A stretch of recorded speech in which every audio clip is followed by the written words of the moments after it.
State bank, Punjab bank এবং bank of ইন্ডিয়ার সকল গ্রাহকদের জন্য রয়েছে দারুণ সুখবর। যদি আপনার কাছে পাঞ্জাব ব্যাংক, স্টেট ব্যাংক এবং ব্যাংক অফ ইন্ডিয়ার বই থেকে থাকে, চায় সেটি সেভিংস হোক, কারেন্ট হোক অথবা জনধন যোজনা, কারণ সরকারের তরফ থেকে বড় ঘোষণা, ঘুঁচবে এবার অভাব অনটন। যদি আপনার এই তিনটি ব্যাংকের মধ্যে কোনো একটি ব্যাংকের অ্যাকাউন্ট থেকে থাকে, তাহলে আজকের আপডেটটি সম্পূর্ণ আপনারই জন্য। তো ফ্রেন্ডস, আজকের এই গুরুত্বপূর্ণ ইনফরমেশনটি আলোচনা করার পূর্বে আপনাদের কাছে একটা রিকোয়েস্ট, এই তিনটি ব্যাংকের বই ছাড়াও যদি আপনার কাছে অন্য কোনো ব্যাংকের বই থেকে থাকে, তাহলে কমেন্ট বক্সে আপনার ব্যাংকের নামটি লিখে জানাবেন। সাথে সাথে ভিডিওটিকে অবশ্যই একটা লাইক এবং প্রচুর পরিমাণে শেয়ার করবেন, কারণ আপনার একটা শেয়ার দ্বারা অন্যজনের খুব বড় একটা উপকার হতে পারে। ভারত সরকারের ঘোষণা মতে এমনই একটি প্ল্যান নিয়ে হাজির হলো তিনটি ব্যাংক। উপকৃত হবে দেশের প্রায় কোটি কোটি মানুষ। হ্যাঁ, একদম ঠিকই শুনেছেন। ইতিমধ্যে তিনটি ব্যাংকের গ্রাহকদের জন্য দারুণ সুখবর। কেন্দ্র সরকারের ঘোষণা অনুপাতে দেশের অর্থনৈতিক উন্নতি করার জন্য চালু করা হয়েছে প্রধানমন্ত্রীর তরফ থেকে একটা প্রকল্প, যেখান থেকে ওই প্রকল্পে আবেদন করলেই ব্যাংকে দিতে হবে তাদের অ্যাকাউন্টে নগদ 50,000 থেকে শুরু করে 2 লক্ষ টাকা পর্যন্ত।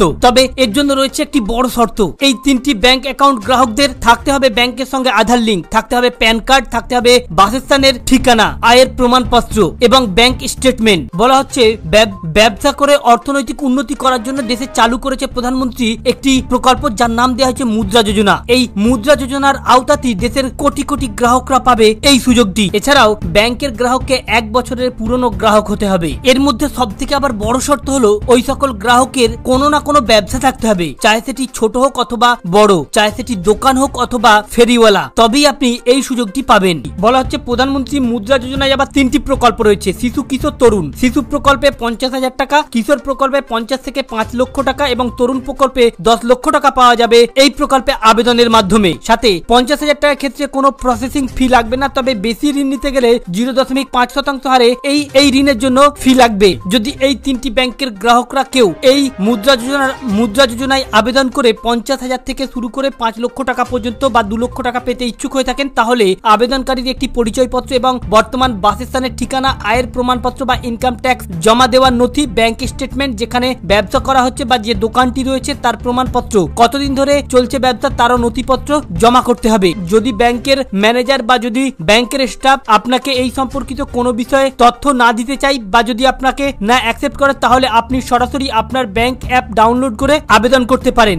যদি আপনি ব্যাংকের তরফ থেকে এই সুযোগটি পেতে ইচ্ছুক হয়ে থাকেন, তাহলে পাবেন কিভাবে? তার জন্য বলা হচ্ছে আপনি সরাসরি আপনার ব্যাংকের যে অ্যাপ রয়েছে অথবা অনলাইনে আপনি আপনার bank account internet banking log in করে সেখানে লোন অপশানে গিয়ে মুদ্রা লোনটি চয়েস করে আবেদন করবেন, যেখানে অ্যাকাউন্ট নাম্বার, আধার নাম্বার, প্যান কার্ড লাগবে। অথবা আপনি এই তিনটি ব্যাংকের কোনো একটি ব্যাংকে গিয়ে সরাসরি ব্যাংকের লোন ডিপার্টমেন্টের সঙ্গে কথা বলে আপনার উপযুক্ত কাগজ দেখে লোন নিতে পারেন। ইতিপূর্বে আমরা স্টেট ব্যাংকের পুরো পদ্ধতিটা দেখেছি এবং যাদের পাঞ্জাব ব্যাংকের বই রয়েছে, পাঞ্জাব ব্যাংকের গ্রাহক হলে ওয়ান অ্যাপ ডাউনলোড করে আপনি লোন অপশানে ক্লিক করে ইনস্ট্যান্ট লোনে আবেদন করে ভেরিফাই করতে পারেন, যার ফলে আবেদন করার মাত্র 5 মিনিটের মধ্যেই আপনার অ্যাকাউন্টে ক্রেডিট হবে। আর যদি অফলাইন ব্যাংকে করেন তাহলে 7 দিন পর্যন্ত সময় লাগতে পারে। তো ফ্রেন্ডস, এই ছিল মূলত আজকের আপডেট। আমাদের উদ্দেশ্য ছিল কেবলমাত্র এই আপডেটটি আপনাদের সামনে উপস্থাপন করা, যাতে আপনাদের জানতে বুঝতে সুবিধা হয়ে থাকে। যদি ভালো লেগে থাকে ভিডিওটিকে অবশ্যই একটা লাইক করবেন এবং শেয়ার করবেন সেই সকল ছেলে মেয়েদের কথা ভেবে যারা ব্যবসা করতে চায় বা যারা ব্যবসা করছে অর্থের অভাবে ব্যবসা বাড়াতে পারছে না, তাদের মুখের দিকে চেয়ে ভিডিওটিকে শেয়ার করবেন। Thank you friends, thank you for watching.